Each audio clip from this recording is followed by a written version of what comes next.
Good morning everyone, welcome to civil services study. Next test पर आ जाइए, UPPSC के लिए।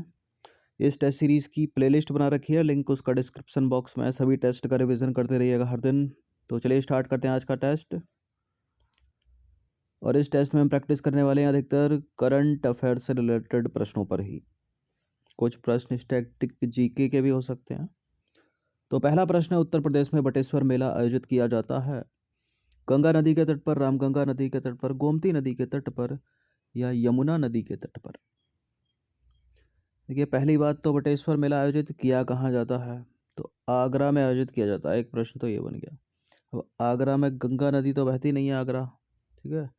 आगरा जो नगर बसा है वो यमुना नदी के तट पर बसा है, तो यमुना नदी के तट पर जो है बटेश्वर मेला आयोजित किया जाता है। तो बटेश्वर नाथ का नाम भारत के प्राचीन धार्मिक स्थलों में आता है और इस जगह का नाम भगवान शिव के नाम पर रखा गया है। बटेश्वर मेला यमुना नदी के तट पर उत्तर प्रदेश के आगरा जिले में आयोजित किया जाता है। नंबर 2 पर आ जाइए। बेलाडेला किस खनिज के लिए प्रसिद्ध है? बेलाडेला प्रसिद्ध है लौह अयस्क के लिए। तो बेलाडेला की प्रसिद्ध लौह अयस्क खान जो है छत्तीसगढ़ के दांतेवाड़ा जिले में है, दंतेवाड़ा। नंबर 3 पर आ जाइए। निम्नलिखित कथनों पर विचार करेंगे। पहला स्टेटमेंट है, कैमूर पठार तांबे के लिए प्रसिद्ध है और जिप्सम सीमेंट उद्योग के लिए विशेष कच्चा माल है। बताइए कौन सा करेक्ट है।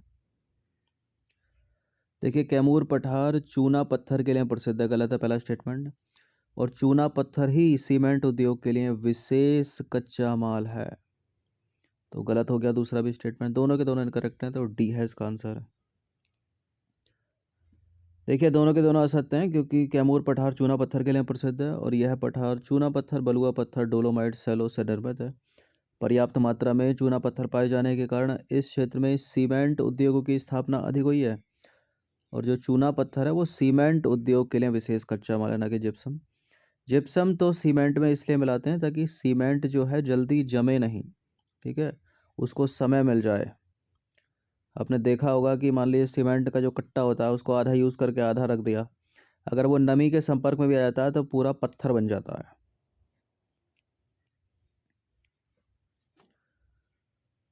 नंबर 4 पर आ जाइए। नवाबगंज पक्षी अभयारण्य का बदला हुआ नाम क्या है? नवाबगंज पक्षी अभयारण्य का बदला हुआ नाम है शहीद चंद्रशेखर आज़ाद पक्षी अभयारण्य। कहाँ पर है ये? उत्तर प्रदेश में। और जिला कौन सा है? उन्नाव। तो नवाबगंज पक्षी अभयारण्य जिसका बदला हुआ नाम शहीद चंद्रशेखर आज़ाद पक्षी अभयारण्य उत्तर प्रदेश के कानपुर लखनऊ राजमार्ग पर उन्नाव जिले में स्थित है, ठीक है। और यह उत्तरी भारत की कई आर्द्र भूमियों में से एक है। नंबर 6 है, विश्व के निम्नलिखित में से किस देश को मुलायम लकड़ी का भंडार गृह कहा जाता है? मुलायम लकड़ी का भंडार गृह कौन सा है? अब बताइए कौन सा, ब्राजील या कनाडा? कनाडा।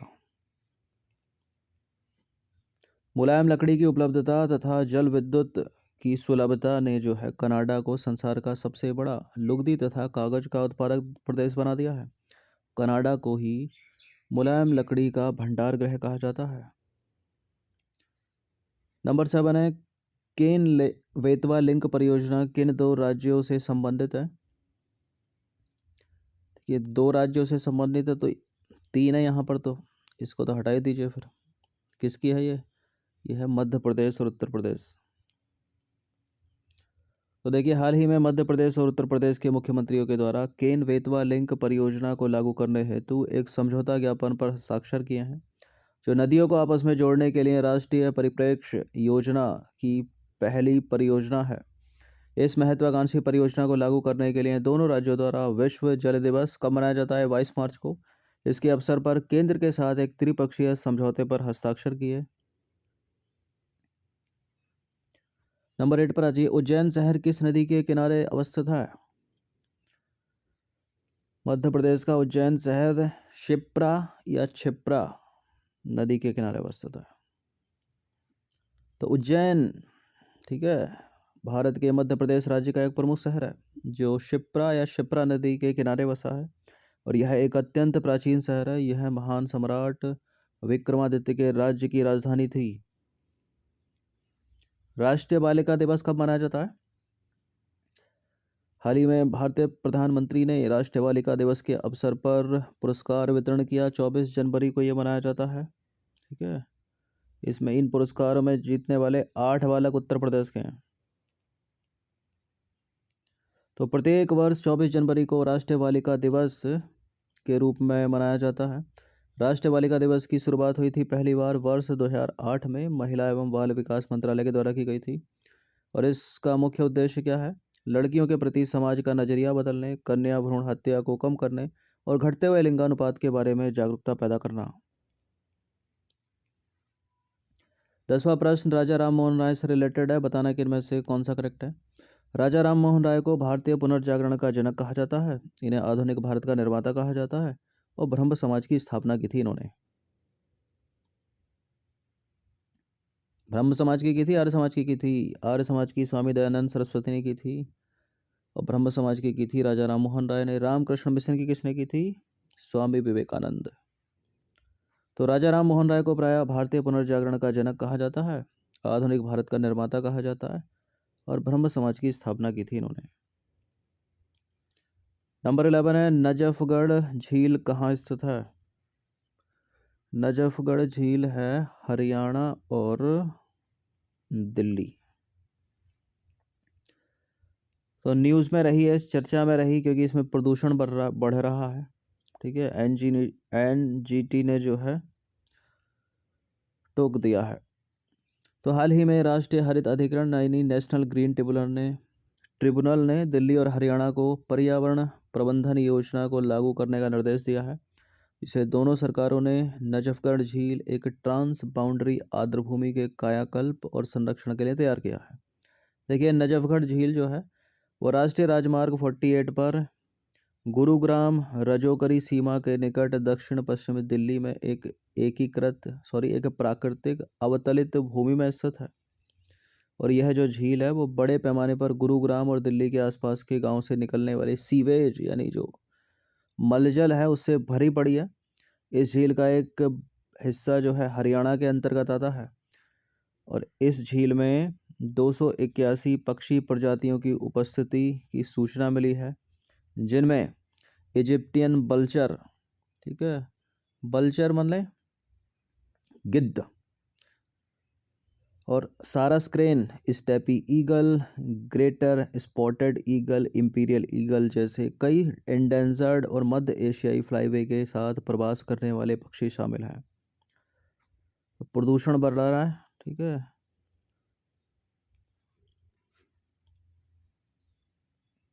नंबर 12 पर आ जाइए। निम्नलिखित में से कौन सा स्टेटमेंट जो है वो सही नहीं है? देश में सड़क हादसों में 50% कमी लाने का लक्ष्य वर्ष 2025 तक। भारतीय रेलवे को ग्रीन रेलवे बनाने का लक्ष्य 2030 तक। पेट्रोल में एथेनॉल को 10% मिश्रित करने का लक्ष्य 2025 तक। और विश्व की सबसे बड़ी अर्थव्यवस्था बनने का लक्ष्य भारत का 2025 तक। एक पक्का गलत है इसमें। देखिए, देश में सड़क हादसों में 50% की कमी लाने का लक्ष्य वर्ष 2025 तक है, ये सही है। भारतीय रेलवे को ग्रीन रेलवे बनाने का लक्ष्य 2030 तक, ये भी सही है। विश्व की सबसे बड़ी अर्थव्यवस्था बनने का लक्ष्य 2025 तक, ये भी सही है। पेट्रोल में एथेनॉल को 10% मिश्रित करने का लक्ष्य इसी साल तक है। ठीक है, 2022 में मिश्रित करना है। पेट्रोल में 20% एथेनॉल, उसका लक्ष्य है 2025 तक। तो सी गलत है यहाँ पर। तो पेट्रोल में एथेनॉल को 10% मिश्रित करने का लक्ष्य 2022 तक ही है, यानी इसी साल तक। और पेट्रोल में एथेनॉल को 20% मिश्रित करने का लक्ष्य 2025 तक है। क्यों मिश्रित करते हैं पेट्रोल में एथेनॉल? ताकि पेट्रोल का जो ईंधन दहन होता है ऑटोमोबाइल में, ठीक है, यानी वाहनों के भीतर जो इससे प्रदूषित गैसें निकलती हैं, ठीक है, जैसे कार्बन मोनोऑक्साइड हो गई, सल्फर हो गई, सीसा यानी लेड हो गया, इनको कम किया जा सके, इनकी मात्रा को कम किया जा सके ताकि पर्यावरण प्रदूषण कम हो। नंबर 13 पर आ जाइए। निम्नलिखित में से कौन सा एक बार और सुमेलित नहीं है? किसानों की आय को दोगुना करने का लक्ष्य 2022 तक। सभी गाँवों को ब्रॉडबैंड से जोड़ने का लक्ष्य 2022 तक। देश को सिंगल यूज़ प्लास्टिक से मुक्त करने का लक्ष्य 2022 तक और हर घर में नल से स्वच्छ पानी की आपूर्ति का लक्ष्य 2022 तक। एक तो है पक्का इनकरेक्ट इसमें। किसानों की आय को दोगुना करने का लक्ष्य 2022 तक, सभी गांवों को ब्रॉडबैंड से जोड़ने का लक्ष्य 2022, देश को सिंगल यूज प्लास्टिक से मुक्त करने का लक्ष्य 2022, इसी साल तक है तीनों लक्ष्य, और हर घर में नल से स्वच्छ जल पानी की आपूर्ति। नंबर 14 पर आ जाइए। निम्नलिखित में से किस नेशनल पार्क का नाम बदलकर रामगंगा नेशनल पार्क करने की योजना बनाई जा रही है? इसका उत्तर है जिम कॉर्बेट नेशनल पार्क। क्यों क्यों ऐसा क्यों? तो पहले इसका हेली था, उसके बाद जिम कॉर्बेट, और अब इसका रामगंगा नेशनल पार्क हो सकता है। तो उत्तराखंड के नैनीताल डिस्ट्रिक्ट में स्थित है ये जिम कॉर्बेट नेशनल पार्क। इसका नाम बदलकर होने जा रहा है रामगंगा नेशनल पार्क, उसी को लेकर ये चर्चा में है।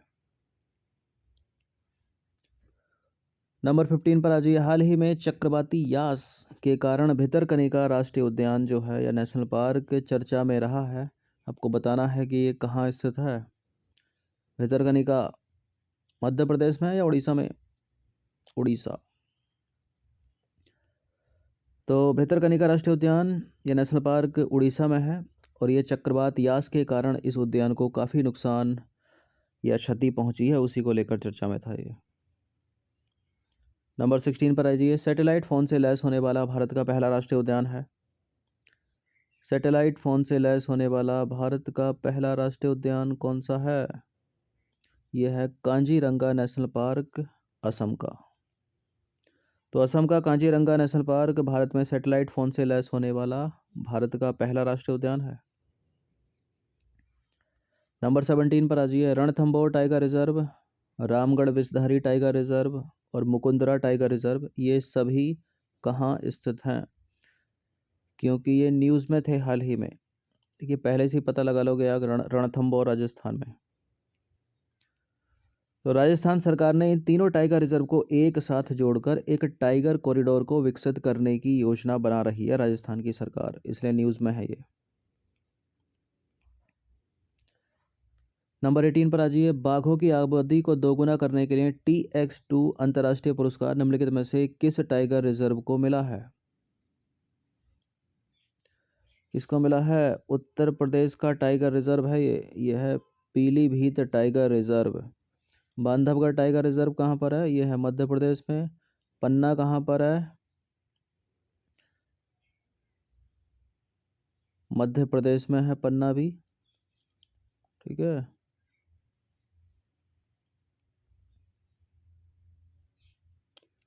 तो देखिए उत्तर प्रदेश के पीलीभीत टाइगर रिजर्व को बाघों की आबादी को दोगुना करने के लिए TX2 अंतर्राष्ट्रीय पुरस्कार मिला। हम बात करेंगे दूसरे विकल्प वाले टाइगर रिजर्व पर, यानी बांधवगढ़ टाइगर रिजर्व, तो मध्य प्रदेश में स्थित है ये। और भारत के पहले hot air balloon wild life safari की शुरुआत जो है इसी में की गई है, याद रखिएगा अगर प्रश्न पूछे तो। बांधवगढ़ टाइगर रिजर्व है ये। और पन्ना टाइगर रिजर्व जो है ये भी मध्य प्रदेश में स्थित है। यूनेस्को के संरक्षित जैव मंडलों के वैश्विक नेटवर्क में शामिल होने वाला यह भारत का 12वां बायोस्फीयर रिजर्व है, इसलिए इम्पोर्टेंट है। और एक है रायमोना नेशनल पार्क। तो रायमोना नेशनल पार्क असम का छठा राष्ट्रीय उद्यान के रूप में इसको अधिसूचित किया गया है। ठीक है, मैच करने के लिए पूछा जा सकता है रायमोना कहाँ पर? असम में। नंबर 19 पर आ जाइए। मिस यूनिवर्स 2021 का खिताब किसने जीता? देखिए 2020 में तो एंड्रिया मेजा ने जीता था। ठीक है, और 2021 में जीता है भारत चंडीगढ़ की हरनाज कौर संधू ने।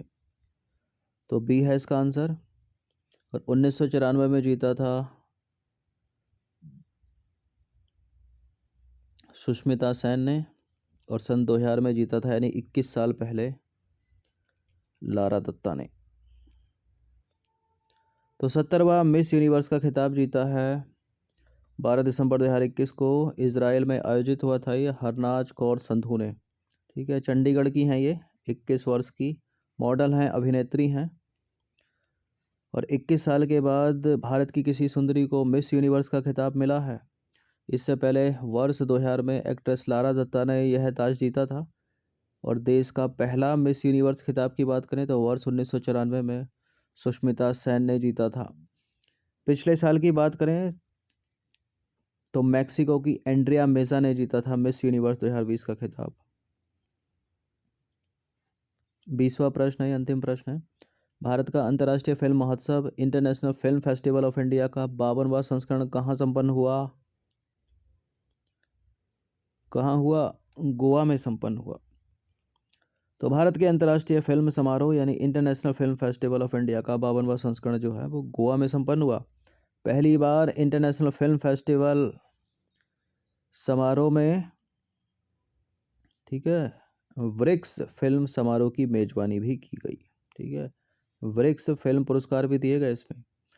और एक चीज़ इंपॉर्टेंट इससे यूपी से जुड़ी है कि उत्तर प्रदेश को जो है सबसे अनुकूल राज्य घोषित किया गया इसमें फिल्म शूटिंग के लिए।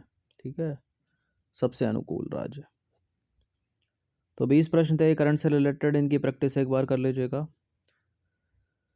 और जितने भी स्टूडेंट यूके पीएससी वाले हैं वो भी साथ साथ प्रैक्टिस करते रहिएगा यूपी वाले प्रश्नों को छोड़कर। धन्यवाद।